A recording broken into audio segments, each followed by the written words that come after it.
Peradaban yang hilang, kota kuno yang tenggelam dalam semalam. Selama ribuan tahun, kisah Atlantis telah memikat imajinasi manusia, membuat kita bertanya, mungkinkah peradaban kuno yang maju benar-benar ada dan hilang di telan laut?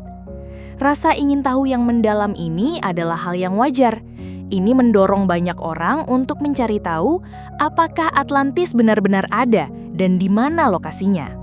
Di tengah pencarian global ini, sebuah teori yang berani telah muncul dan mendapatkan daya tarik, terutama di Indonesia. Mungkinkah Atlantis yang legendaris itu sebenarnya berada di Nusantara kita? Mari kita bahas.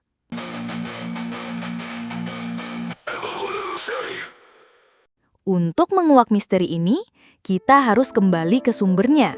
Satu-satunya sumber asli tentang Atlantis berasal dari filsuf Yunani kuno, Plato, dalam dialognya Timaeus dan Critias, sekitar 360 SM.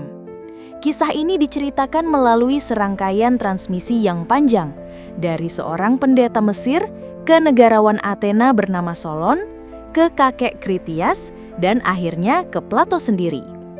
Plato dengan sangat jelas menempatkan Atlantis di Samudra Atlantik, di luar pilar Hercules yang sekarang dikenal sebagai Selat Gibraltar. Dia menggambarkannya sebagai pulau yang sangat besar, lebih besar dari gabungan Libya dan Asia, dengan ibu kota yang memiliki cincin konsentris dari daratan dan air. Namun yang paling penting adalah deskripsi kehancurannya. Menurut Plato, setelah peradabannya menjadi korup, pulau itu tenggelam ke dasar laut dalam 1 hari dan 1 malam yang penuh malapetaka, sekitar 9.600 SM. Namun dalam komunitas akademis ada konsensus yang kuat bahwa Atlantis adalah sebuah fiksi. Para sejarawan, arkeolog, dan filsuf modern sepakat bahwa kisah ini adalah alegori filosofis. Plato menggunakan cerita ini sebagai alat sastra untuk mengeksplorasi ide-ide tentang negara ideal, moralitas, dan bahaya kesombongan. Jadi, dari mana munculnya gagasan bahwa Atlantis ada di Indonesia? Teori ini dipopulerkan oleh Profesor Aricio Nunes dos Santos.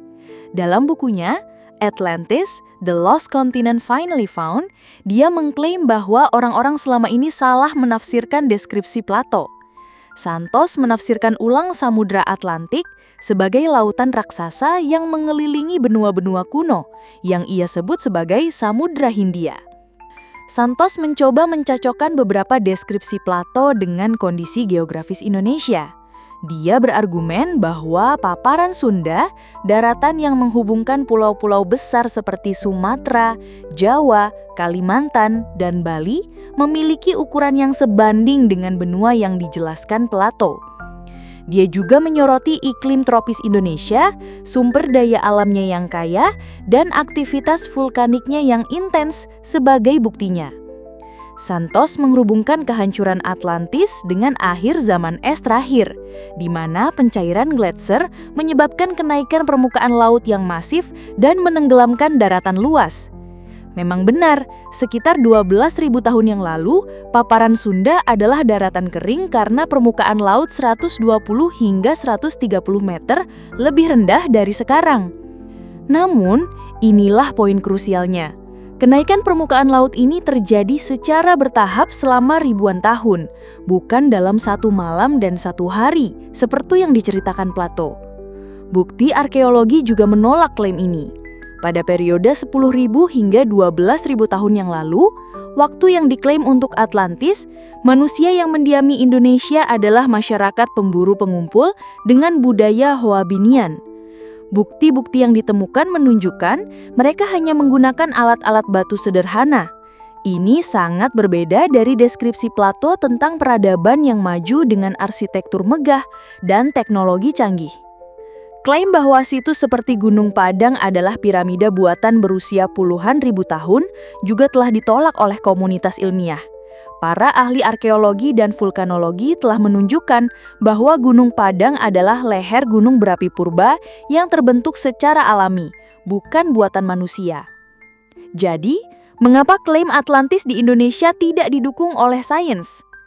Poin pertama, Plato menunjuk keluar Selat Gibraltar bukan Asia Tenggara. Dan proses geologis penenggelaman paparan Sunda terjadi secara bertahap, bukan mendadak. Poin kedua, tidak ada satupun bukti keberadaan peradaban maju di Indonesia pada 12.000 tahun yang lalu. Bukti yang ada hanya menunjukkan masyarakat dengan teknologi batu sederhana. Pada akhirnya, para ilmuwan menganggap Atlantis sebagai alat sastra bagi Plato untuk menjelaskan ide filosofisnya. Mencari lokasi fisiknya berarti salah memahami tujuan aslinya. Jangankan dapat membuktikan bahwa Atlantis ada di Indonesia, Atlantis bahkan tidak ada di dunia nyata.